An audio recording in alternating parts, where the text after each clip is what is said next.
जिला मुरादाबाद के ठाकुर द्वारा कोतवाली में बकरा ईद के त्यौहार को लेकर एक जनसभा का आयोजन किया गया। वहीं बताते चले कि ठाकुर द्वारा तहसील क्षेत्र के सम्मानित लोगों को इस मीटिंग में बुलाया गया और बकरा ईद की कुर्बानी को लेकर क्षेत्र अधिकारी ने ठाकुर द्वारा तहसील क्षेत्र के लोगों से मांगा सुझाव और कहा जो घर में कुर्बानी होती वह तो ठीक है, लेकिन जो सामूहिक कुर्बानी परंपरागत स्थानों पर चली आ रही है उसको लेकर क्षेत्र के लोगों से मांगा सुझाव। वहीं क्षेत्र अधिकारी ने कहा कि कोविड-19 महामारी के चलते सोशल डिस्टेंसिंग का भी खास पालन करना होगा और शांतिपूर्वक त्यौहार को संपन्न करना होगा। मुरादाबाद से संवाददाता गजेंद्र सिंह सैनी की खास रिपोर्ट।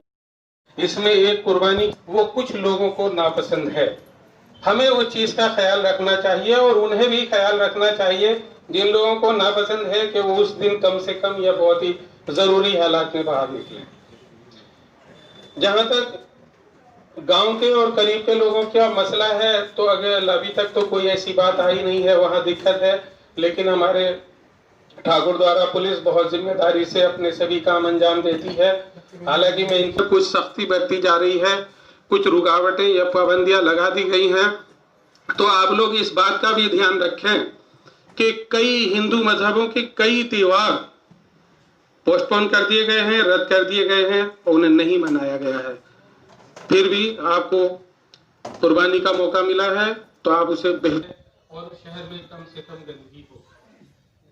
इसी के साथ मैं ये बताता हूँ क्योंकि आज मुझे पहले ही बोलने का मौका दे दिया गया है और बहुत ज्यादा जानकारी भी नहीं थी। अगर किन्हीं साहब को, किसी भी इमाम साहब को, किसी भी मस्जिद के असरार में अगर उन्हें कोई अपनी बात रखनी है तो बिल्कुल बेझिझक निडर होकर अपनी बात अधिकारियों से भी रख सकते हैं और माइक पर आके भी रख सकते हैं। इसी के साथ ये हमारा इलाका है, इसमें अमन, चैन, शांति और खुशहाली बनाए रखने का, सद्भाव बनाए रखने की। गाँवों में जाते हैं या कस्बे में आते हैं कुर्बानी के लिए, उसका क्या होगा। दूसरा ये भी कि सोशल डिस्टेंसिंग का भी हमें पालन करना है। तो मैं चाहता हूं कि इस बिंदु पे कुछ आप लोग की तरफ से सुझाव आए, तब उसको हम लोग कुछ आगे अपनी बात बढ़ाते हैं। जो ये बिंदु है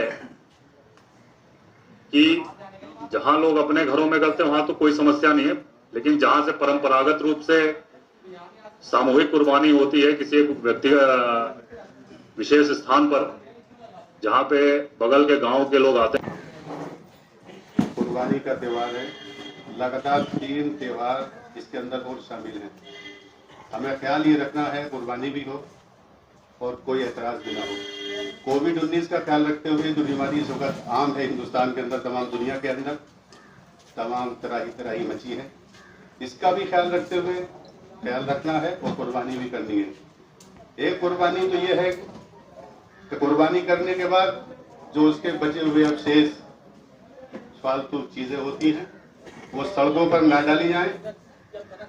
शहर के लोगों से खास तौर से मेरी दरखास्त है, क्योंकि हमें शहर की सफाई व्यवस्था और तमाम निगाहें ठाकुर द्वारा नगर पालिका पर अच्छा होगा, लेकिन आपसे मेरी दरखास्त है, गुजारिश है कि आप शासन का सहयोग करें, हमारा सहयोग करें और सिर्फ सहयोग ये है कि बीमारी को देखते हुए कुर्बानी भी करनी है और कुर्बानी के साथ साथ हमें इन तमाम चीजों का ख्याल रखना है जिससे कि तमाम कोई शिकायत का मौका ना हो और आपसी प्यार मोहब्बत से सारी चीजें हो जाएं। ईद त्योहार के संबंध में आज थाना क्षेत्र के जो भी धर्मगुरु लोग थे उनकी एक बैठक बुलाई गई थी। जो वर्तमान में कोविड-19 के परिप्रेक्ष्य में जो गाइडलाइंस जारी हैं उसके परिप्रेक्ष्य में किस प्रकार से त्यौहार को मनाया जाना है, इस संबंध में इनसे वार्ता की गई, इनके सुझाव मांगे गए और जो भी आवश्यक दिशा निर्देश थे वो इनको बता दिए गए। कुर्बानी के लिए स्पष्ट निर्देश हैं कि कोई भी कुर्बानी खुले में नहीं की जाएगी, सामूहिक रूप से नहीं की जाएगी और जो भी उसके अवशेष आदि हैं उसको पूर्ण रूप से डिस्पोज करने की जिम्मेदारी जो भी लोग होंगे उनकी होगी। इस संबंध में भी इनसे वार्ता की गई, इनसे सुझाव लिया गया है और जो भी चीज़ें तय होंगी वो इनको अवगत करा दिया जाएगा, उसी के अनुसार कार्रवाई होगी। बिल्कुल जो कोविड-19 के संबंध में दिशा निर्देश हैं, सोशल डिस्टेंसिंग, मास्क लगाना, ये सभी प्रतिबंध लागू रहेंगे और इनका अनुपालन सुनिश्चित कराया जाएगा। क्षेत्र की जनता से यही अपील है कि कोविड-19 के दृष्टिगत जो भी गाइडलाइन है उनका अनुपालन करें और त्यौहार के संबंध में जो भी दिशा निर्देश दिए गए हैं उनका अनुपालन करें, अनावश्यक घरों से ना निकलें और सौहार्दपूर्ण वातावरण में अपना त्यौहार मनाएं।